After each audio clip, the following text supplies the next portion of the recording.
Maintain করেছি এবং 8টা security camera আমরা বসাচ্ছি শারীরিক শিক্ষা কেন্দ্রের ভিতরে। আর একটা গুরুত্বপূর্ণ বিষয় আমি বলতে চাই যে খেলার মাঠ ব্যবহার সংক্রান্ত হাইকোর্ট থেকে একটা রায় দেওয়া হয়েছে।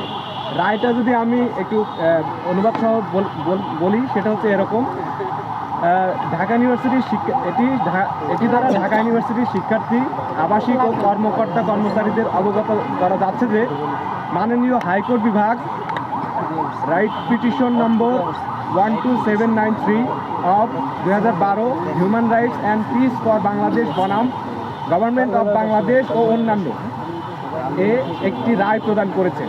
উক্ত রায়ে মাননীয় আদালত বিশ্ববিদ্যালয় কর্তৃপক্ষ ও সংশ্লিষ্ট সরকারি সংস্থাসমূহকে ইউনিভার্সিটি অফ ঢাকা এর সকল খেলার মাঠ সংরক্ষণ ও সুরক্ষার জন্য নির্দেশনা প্রদান করেছেন। আদালত কঠোরভাবে নির্দেশ দিয়েছেন যে এসব খেলার মাঠ শুধু ক্রীড়া ও খেলাধুলার উদ্দেশ্যে ব্যবহার করতে হবে। আদালতের নির্দেশনা অনুযায়ী অন্য কোনো এসব মাঠ ব্যবহার করা সম্পূর্ণ নিষিদ্ধ। এবং এটা আমাদের রেজিস্ট্রার বিল্ডিং থেকে আমাদের শারীরিক শিক্ষা কেন্দ্রে পাঠানো হয়েছে। যে মাঠে আপনারা অনেক সময় দেখবেন যে খেলাধুলা ছাড়া অন্যান্য কার্যক্রম হয়, অনেক সময় ইট বালি সিমেন্ট ফেলে রাখা হয়, বা আমরা কিছুদিন আগেও ছিল ডেকোরেটরের অনেক জিনিসপত্র ছিল, বাঁশ টাস ফেলে রাখা হয়েছিল, যার কারণে খেলাধুলারও অনেক সময় ব্যাঘাত ঘটেছে। আমরা পুরো শারীরিক শিক্ষা কেন্দ্রকে এখন শুধুমাত্র খেলার উপযুক্ত করে রেখেছি এবং শিক্ষার্থীরা এখানে আসবে শুধুমাত্র খেলাধুলার উদ্দেশ্য নিয়ে। অন্য কোনো উদ্দেশ্য নিয়ে যদি থাকে তাহলে অন্য জায়গা আছে, ঘোরার জন্য ফেরার জন্য, রাতে ঘোরার জন্য হলের মাঠ আছে, তারা থাকতে পারবে, কিন্তু খেলাধুলার মাঠ শুধুমাত্র খেলার জন্যই ব্যবহৃত হবে। একই সাথে বলতে চাই, আজকে আমাদের একটা মিটিং ছিল, সেখানে দুইটা গুরুত্বপূর্ণ বিষয় উঠে এসেছে। আমি বারবার ইউজিসি এবং ইউনিভার্সিটিগুলোর সাথে কমিউনিকেশন করে আন্তঃবিশ্ববিদ্যালয় ক্রীড়া প্রতিযোগিতাটা শুরু করার জন্য অনেক দিন থেকে দৌড়াচ্ছিলাম। আলহামদুলিল্লাহ আগামী 4 তারিখ আন্তঃবিশ্ববিদ্যালয় শুরুর জন্য মিটিং দিয়েছে এবং আন্তঃবিশ্ববিদ্যালয় ক্রীড়া প্রতিযোগিতাটা শুরু হবে। একই সাথে আমি বিসিবিতে স্মারকলিপি দিয়েছিলাম যাতে ইন্টার ইউনিভার্সিটি ক্রিকেট টুর্নামেন্টটা শুরু হয়। ওখান থেকেও তারা পজিটিভ রেসপন্স দিয়েছে, খুব শীঘ্রই ইন্টার ইউনিভার্সিটি ক্রিকেট টুর্নামেন্ট শুরু হবে।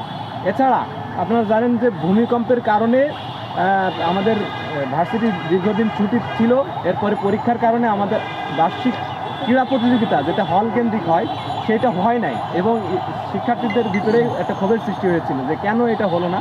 তো এইটা খুব শীঘ্রই আমরা ঈদের পরেই যাতে শুরু হয়ে যায় এবং আন্তঃহল যে ক্রীড়া প্রতিযোগিতাগুলো ছিল সেগুলোও বন্ধ হয়েছিল একটা গুরুত্বপূর্ণ কারণে, সেটা হচ্ছে কোটার খেলোয়াড়দের সাথে সাধারণ খেলোয়াড়দের মাঝে একটা বৈষম্য সৃষ্টি হয়েছিল। যে খেলাধুলার যে লেভেল প্লেইং ফিল্ড ছিল সেটা ছিল না।